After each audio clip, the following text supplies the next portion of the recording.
মরণোত্তর দেহদান করে মানবতার অনন্য দৃষ্টান্ত স্থাপন করলেন ফুটপাতের ফেরিওয়ালা।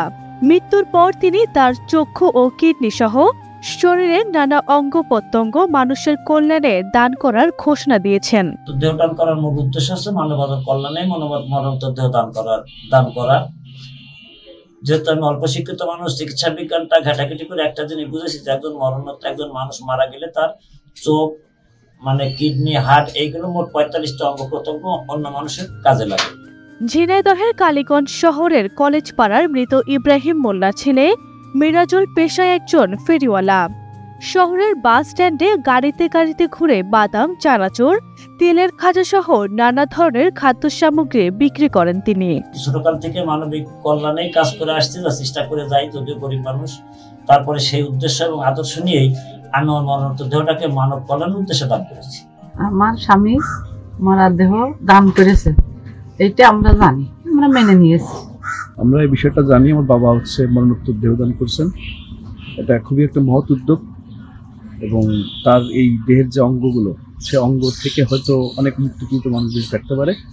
আমি আশা করব যে তার যেই ইচ্ছা, সেই ইচ্ছাটা পূরণ হবে এবং সেটা তাকে দেখে আরো অনেক মানুষ অনুপ্রাণিত হবে, যাতে তারাও ভবিষ্যতে এই সমস্ত দেহের অঙ্গগুলো দান করে মানুষকে বাঁচায় রাখতে পারে। অঙ্গীকার অনুযায়ী মরণোত্তর দেহ ও চক্ষু আলাদা আলাদা প্রতিষ্ঠানকে দান করেছেন তিনি। অঙ্গীকার অনুযায়ী মরণোত্তর দেহ ও চক্ষু আলাদা আলাদা প্রতিষ্ঠানকে দান করেছেন তিনি। ফুটপাতের ফেরিওয়ালার এমন মানবিক ও সাহসী কাজের প্রশংসা করেছেন সবাই। বান্ডেল থাকলে প্রতি সেনমানিতে টাকা বাঁচবে। বিকাশ সেনমানি বান্ডেল কিনে জিতুন প্রতি লেনদেনে। তো মরণোত্তর দেহদান নিঃসন্দেহে একটা ভালো কাজ, ভালো উদ্যোগ। উনি একজন হকার হয়েও যে ওনার মন মানসিকতাটা এত বড়, বা উনি যে মানুষকে নিয়ে ভাবেন, সেটা ওনার এই কার্যকলাপে বোঝা যায়। তো মনে করেন যে মেরাজ ভাই, আমরা সবাই একদিন পৃথিবী ছেড়ে চলে যাব, মেরাজ ভাইও চলে যাবে। চলে যাওয়ার পরেও তার দেহটা দান করলে হয়তো তার দেহের যে সমস্ত অর্গানগুলা কাজে লাগবে, যেমন তার চোখ কাজে লাগতে পারে, তার কিডনি কাজে লাগতে পারে, সেগুলো যদি প্রতিস্থাপনের মতো কন্ডিশন থাকে তার শরীরে, তাহলে এটা অবশ্যই মনে করব আমি এটা ভালো উদ্যোগ।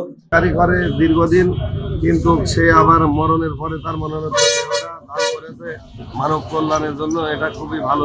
৬৭ বছর বয়সী মিরাজুল হক মানুষের কল্যাণের কথা চিন্তা করে চলতি বছরের ২৩ জানুয়ারি নোটারি পাবলিকের মাধ্যমে ঢাকা মেডিকেল কলেজ হাসপাতালে মরণোত্তর দেহদান ও সন্ধানী জাতীয় চক্ষু সমিতি বাংলাদেশকে চোখ প্রদান করেছেন।